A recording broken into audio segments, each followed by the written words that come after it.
Welcome to my new video. গাছ দেখতেই পাচ্ছেন, আজকে আমি আপনাদের সামনে নতুন একটি ভিডিও নিয়ে আসলাম। এটি হচ্ছে কলা গাছ। এই কলা গাছ সম্পর্কে আজকে আমি আপনাদেরকে কিছু কথা বলবো। এটি হচ্ছে কী কলা আপনারা বলতে পারেন? যদি বলতে পারেন কমেন্টে জানিয়ে দিন, আমি অবশ্যই আপনাদের রিপ্লাই দেবো কথার।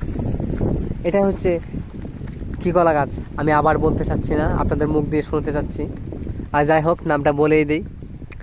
এটা হচ্ছে রিস্যা কলা গাছ, যেটা আমরা গ্রামের মধ্যে বলে থাকি, আপনাদেরকে এটাও শোনাচ্ছি। তো এটা হচ্ছে রিস্যা কলা গাছ। এই রিস্যা কলা গাছটা কিন্তু অনেক বড় হবে। তো এটার গোড়াটা দেখেন, এটার গোড়া থেকে এটাতে কিন্তু আরও গাছ হইতেছে। এই যে একটা গাছ, এই যে একটা গাছ, আরও অনেকগুলো গাছ হয়েছে। তবে এটার এই গাছগুলো তিনটা গাছ অলরেডি সমান সমান বড় হয়েছে, অনেক বড়।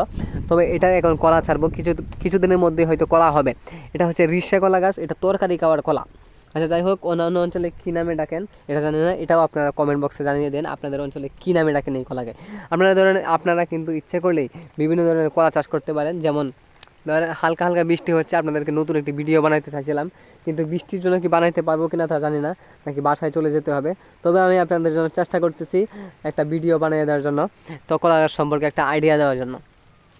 যাই হোক, এই কলাটা কিন্তু বর্তমানে বাজারে কিন্তু খুবই চাহিদা।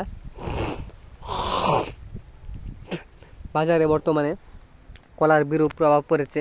কলা কিন্তু আপনার গ্রামে শহরে বিভিন্ন অঞ্চলে কিন্তু পাওয়া যায়। তবে কোথা থেকে এই কলাগুলো পাওয়া যাচ্ছে? যারা বাগান করতেছে, বিশেষ করে গ্রাম থেকে উৎপন্ন হইতেছে, শহরে নেওয়া হচ্ছে, শহরে নিয়ে বিক্রি করা হচ্ছে। শহরে কিন্তু জায়গার পরিমাণ কম, যদিও কম, কলা চাষটা খুব কমই হয়, তবে গ্রামে বেশি হয় এগুলা।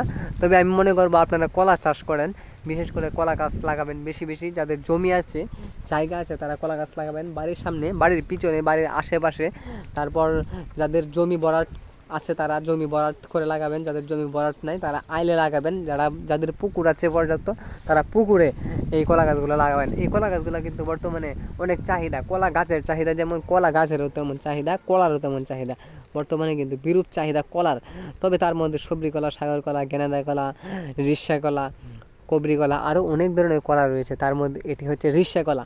তো আমি সব ধরনের কলা নিয়ে আপনাদেরকে কিছু পরামর্শ দেবো। আমি মনে করি আপনারা যারা কলা বাগান করেন, অবশ্যই কলা গাছের প্রতি যত্নশীল হবেন। কলা গাছের প্রতি যত্নশীল হলে দেখতে পাবেন কলাগুলো আপনার বড় হচ্ছে, দ্রুত বেড়ে উঠছে, গাছগুলো দ্রুত বৃদ্ধি পাচ্ছে। তো আপনার কলা গাছগুলো বেড়ে উঠলে অবশ্যই দেখতে পারবেন। আপনার কলা গাছটা যদি রুষ্ট পুষ্ট থাকে, তাহলে আপনার কলাগুলো পুষ্ট থাকবে। যদি আপনারা কলা গাছের প্রতি যত্নশীল হন, ধরেন গোড়ায় পরিষ্কার করে জৈব সার দিলেন, জৈব সার দিলে দেখা যাবে আপনার কলা গাছটা দ্রুত বৃদ্ধি পাবে, দ্রুত সুন্দর থাকবে। যাই হোক, আমার ভিডিওটি যদি ভালো লাগে থাকে অবশ্যই সাবস্ক্রাইব, কমেন্ট, লাইক করে দেবেন। ভিডিওটি ধৈর্য ধরে দেখার জন্য অসংখ্য ধন্যবাদ। ভালো থাকেন, সুস্থ থাকেন, আল্লাহ হাফেজ।